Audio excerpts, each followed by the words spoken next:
Windows 10 DLL file. DLLனா dynamic link லைப்ரரின்னு அர்த்தம். இந்த DLL ஃபைல்னா என்ன, இந்த DLL ஃபைல் எதுக்காக கம்ப்யூட்டரில் யூஸ் பண்ணுறோம் அப்படிங்கிறத பார்ப்போம். இந்த கிளாஸ் ஒரு அட்வான்ஸ்டு கிளாஸு. நார்மல் யூசர்ஸு இந்த கிளாஸு பார்க்க வேண்டிய அவசியம் கிடையாது. கம்ப்யூட்டரில் ஒரு அப்ளிகேஷனை ஓப்பன் பண்ணுறதுனா என்ன அப்படிங்கிறத பார்ப்போம். இந்த நோட்பேடை ரைட் கிளிக் பண்ணிவிட்டு ப்ராப்பர்ட்டிஸை ஓப்பன் பண்ணுறோம். இந்த இடத்துல ஃபைல் லொக்கேஷனை செலக்ட் பண்ணுறோம். இந்த நோட்பேடுடைய சைஸு பார்த்திங்கன்னா உங்களுக்கு 241 KB தான் வருது. இந்த நோட்பேடை நம்ம ரன் பண்ணால் என்ன நடக்கும் அப்படிங்கிறத பார்ப்போம். இந்த நோட்பேடை இப்போ ஓப்பன் பண்ணிடுறோம். ஓப்பன் பண்ணிவிட்டு நம்முடைய டாஸ்க் மேனேஜரில் போய் இந்த நோட்பேடுடைய சைஸ் என்ன அப்படிங்கிறத பார்ப்போம்.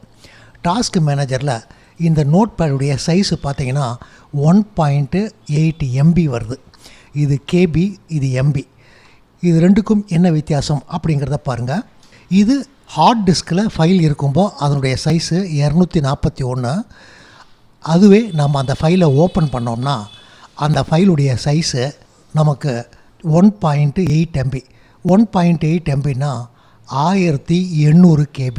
அதாவது ஹார்ட் டிஸ்கில் ஃபைல் இருக்கும்போது இந்த சைஸில் இருக்குது. ஆனால் அதை நம்ம ஓப்பன் பண்ணும்போது அதனுடைய சைஸு இந்தளவு இன்க்ரீஸ் ஆகிடுது. இதே ஃபைலை தான் நம்ம ஓப்பன் பண்ணோம். இது மெமரியில் காப்பி ஆகும்போது எதனால் இந்த அளவுக்கு சைஸ் அதிகமாகுது அப்படிங்கிறத பார்ப்போம். இப்போ நம்ம நோட்பேடை ஓப்பன் பண்ணியிருக்கோம். இந்த நோட்பேடு ப்ரோக்ராமுக்குள்ளார நோட்பேடை ரன் பண்ணுறதுக்கு தேவையான ப்ரோக்ராமை அவங்க எழுதி ஆகணும். அதுக்கப்புறம் இந்த ஃபைலில் நம்ம ஓப்பனை செலக்ட் பண்ணோம்னா நமக்கு ஒரு டயலாக் பாக்ஸ் ஓப்பன் ஆகுது. இந்த டயலாக் பாக்ஸுக்கு தேவையான ப்ரோக்ராமும் இந்த நோட்பேடுக்குள்ளார எழுதியிருக்கணும்.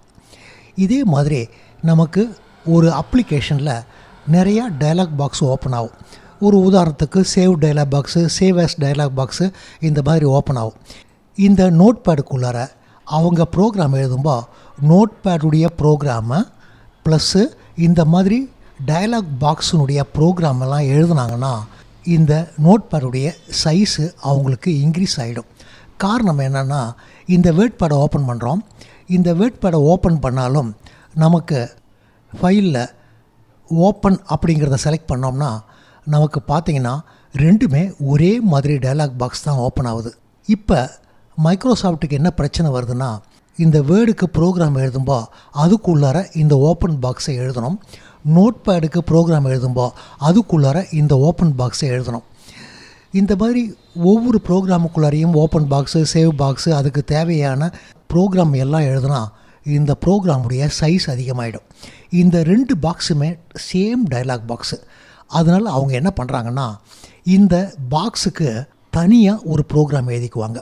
ஒரு எக்ஸாம்பிளுக்கு டயலாக் பாக்ஸு அப்படின்னு ஒரு ப்ரோக்ராமை எழுதிக்கிறாங்க. இந்த டயலாக் பாக்ஸுங்கிற ப்ரோக்ராமை தனியாக வச்சுக்கிறாங்க. நோட்பேடுக்குள்ளார இந்த டயலாக் பாக்ஸை எழுத மாட்டாங்க. அதே மாதிரி வேர்ட்பேடுக்குள்ளாரையும் இந்த டயலாக் பாக்ஸை எழுத மாட்டாங்க. இப்போ நோட்பேடை நீங்கள் ஓப்பன் பண்ணுறீங்கன்னா நோட்பேடுடைய ஃபைல் ஓப்பன் ஆகும், இந்த டயலாக் பாக்ஸுடைய ஃபைல் ஓப்பன் ஆகும். காரணம் இந்த நோட்பேடுக்கு இந்த டயலாக் பாக்ஸ் எல்லாம் தேவை இருக்குது. இந்த டயலாக் பாக்ஸு ஃபைலை மெமரியில் லோட் பண்ணிவிட்டு இந்த டயலாக் பாக்ஸை இந்த நோட்பேடு யூஸ் பண்ணுது அப்படின்னு எழுதிக்கும். அதாவது ஒரு அப்ளிகேஷன் இந்த டயலாக் பாக்ஸை இப்போ யூஸ் பண்ணுது அப்படின்னு எழுதிக்கும். நாம் இப்போ வேர்ட்பேடை ஓப்பன் பண்ணுறோம். வேர்ட்பேடுக்கு உள்ளாரையும் அவங்க இந்த டயலாக் பாக்ஸ் எல்லாம் எழுத மாட்டாங்க. இந்த வேர்ட்பேடை நம்ம லோட் பண்ணும்போது இந்த டயலாக் பாக்ஸுடைய ஃபைலை லோட் பண்ண வேண்டிய அவசியம் கிடையாது. காரணம் ஏற்கனவே நம்முடைய மெமரியில் நோட்பேடு ஓப்பன் ஆகிருக்குது, அதே மாதிரி வேர்ட்பேடு ஓப்பன் ஆகிருக்குது, இந்த டயலாக் பாக்ஸும் மெமரியில் லோட் ஆகிருக்குது. அதனால் இந்த வேர்ட்பேடு என்ன பண்ணோம்னா தனியாக டயலாக் பாக்ஸு ஃபைலை லோட் பண்ணாது, ஏற்கனவே மெமரியில் டயலாக் பாக்ஸு லோடிங்கில் இருக்குது. அதனால் இந்த ஃபைலையை வேர்ட்பேடும் யூஸ் பண்ணிக்கும். இப்போ மெமரியில் இந்த டயலாக் பாக்ஸை 2 பேர் யூஸ் பண்ணுறாங்க அப்படின்னு எழுதிக்கும். அதாவது நோட்பேடும் யூஸ் பண்ணுறாங்க, வேர்ட்பேடும் யூஸ் பண்ணுறாங்க அப்படின்னு எழுதிக்கும். இப்போ நீங்கள் மைக்ரோசாஃப்ட்டுடைய எந்த அப்ளிகேஷன் ஓப்பன் பண்ணாலும் அதுக்கு தேவையான ஓப்பனு, சேவ் பாக்ஸ் எல்லாம் இந்த இடத்துலையே இருக்குது. அதனால் இன்னும் ஒரு அப்ளிகேஷனை ஓப்பன் பண்ணிங்கன்னா அந்த அப்ளிகேஷனும் இந்த டயலாக் பாக்ஸை யூஸ் பண்ணும். அப்போ இந்த டயலாக் பாக்ஸை 3 பேர் யூஸ் பண்ணுறாங்க அப்படின்னு எழுதிக்கும். நம்ம இந்த அப்ளிகேஷனை இப்போ க்ளோஸ் பண்ணுறோம். இப்போ க்ளோஸ் பண்ணோம்னா இந்த டயலாக் பாக்ஸை இப்போ நோட் பேடு மட்டும்தான் யூஸ் பண்ணுது. அதனால நோட் பேடு மட்டும்தான் இந்த டயலாக் பாக்ஸை யூஸ் பண்ணுது அப்படின்னு எழுதிக்கும். இப்போ நோட் பேடையும் நம்ம க்ளோஸ் பண்ணோம்னா இந்த டயலாக் பாக்ஸை யாருமே யூஸ் பண்ணலை. இந்த நம்பர் 0 ஆகிடும். இந்த நம்பர் 0 ஆகிடுச்சுன்னா இந்த டயலாக் பாக்ஸை மெமரியில் வச்சுருக்க வேண்டிய அவசியம் கிடையாது. காரணம், யாருமே யூஸ் பண்ணாத ஒரு ப்ரோக்ராமை மெமரிக்குள்ளார வைக்க வேண்டிய அவசியம் கிடையாது. மெமரியிலேருந்து இந்த டயலாக் பாக்ஸை ரிமூவ் பண்ணிடும். இந்த மாதிரி ஒரே ஃபைலை நிறைய அப்ளிகேஷன் யூஸ் பண்ணுறதுக்கு தான் டைனமிக் லிங்க்னு சொல்கிறோம். டைனமிக் லிங்க்னால் நீங்கள் லிங்க் பண்ண வேண்டாம். அந்த அப்ளிகேஷனை ஓப்பன் பண்ணிங்கன்னா அதுக்கு தேவையான டைனமிக் லிங்க்கை அதுவே ஓப்பன் பண்ணிக்கும். நாம் இந்த டயலாக் பாக்ஸு அப்படின்னு பார்த்தோம். இந்த டயலாக் பாக்ஸுக்கு உள்ளுக்குள்ளார ஒரு DLL ஃபைல் வச்சுருப்பாங்க. அந்த DLLுடைய ஃபைல் பேர் என்னென்னா காமன் டயலாக் பாக்ஸு 32.dll அப்படின்னு ஒரு ஃபைல் வச்சுருப்பாங்க. அப்போ நோட் பேடை ஓப்பன் பண்ணிங்கன்னா நோட் பேடு மட்டும் உங்களுக்கு ஓப்பன் ஆகிறது கிடையாது. அதாவது அந்த 241K மட்டும் உங்களுக்கு ஓப்பன் ஆகிறது கிடையாது.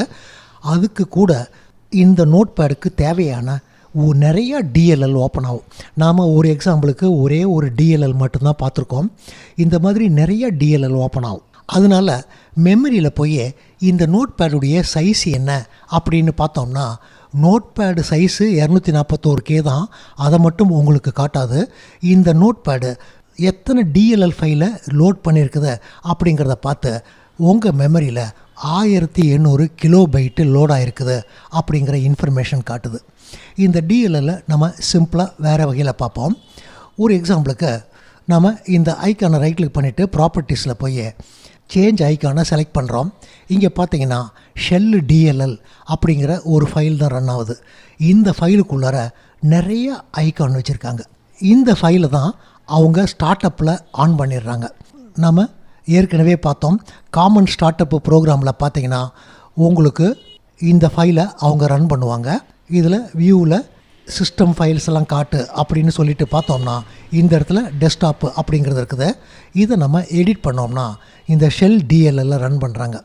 எதுக்காக ரன் பண்ணுறாங்கன்னா உங்கள் டெஸ்க்டாப்பில் இந்த ஐகான் படத்தை எல்லாமே காட்டணும். இந்த ஐகான் படம் எல்லாமே நம்ம ஏற்கனவே பார்த்தோம் ஷெல்லு DLL தான் இருக்குது.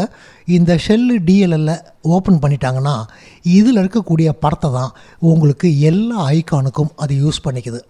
அப்போ இந்த ஒரு DLL தான் உங்கள் கம்ப்யூட்டரில் இருக்கக்கூடிய நிறையா ஐகானுடைய பிக்சருக்கு யூஸ் பண்ணிக்குது. இந்த DLL செக் பண்ணுறதுக்கு நிறையா அப்ளிகேஷன் கொடுத்துருக்காங்க.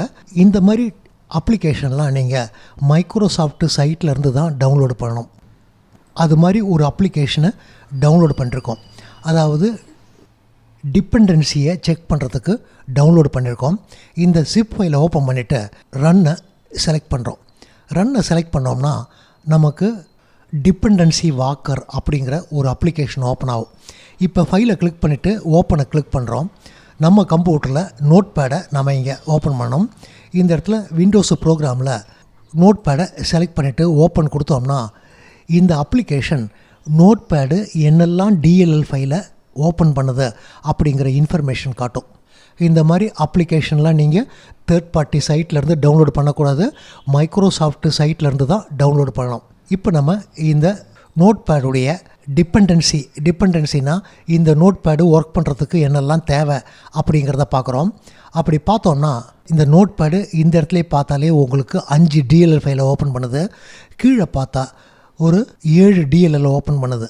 நோட் பேடை உங்களுக்கு 13-14 DLL ஃபைலை ஓப்பன் பண்ணி தான் ஒர்க் பண்ணுது. நம்ம ஏற்கனவே பார்த்தோம் கமாண்ட் டயலாக் .32 அப்படிங்கிற DLL ஓப்பன் பண்ணோன்னா இதுதான் அந்த DLL. அதாவது நீங்கள் நோட் பேடை ஓப்பன் பண்ணும்போது சேவ் பாக்ஸு ஓப்பன் பாக்ஸ் எல்லாம் இந்த DLLலேருந்து தான் உங்களுக்கு காட்டுது. இந்த மாதிரி நிறையா DLL ஓப்பன் பண்ணுறதுனால தான் நோட் பேடுடைய சைஸு ரன்னிங்கில் பார்த்தீங்கன்னா 1.8 MB வருது. இப்போ உங்களுக்கு ஒரு விஷயம் தெரிஞ்சிருக்கும். இந்த DLL எதுக்காக க்ரியேட் பண்ணியிருக்காங்க அப்படிங்கிறத பார்த்தீங்கன்னா உங்களுடைய மெமரியில் அதிகமான இடத்த எடுத்துக்கக்கூடாது அப்படிங்கிறதுனால தான் DLL க்ரியேட் பண்ணியிருக்காங்க.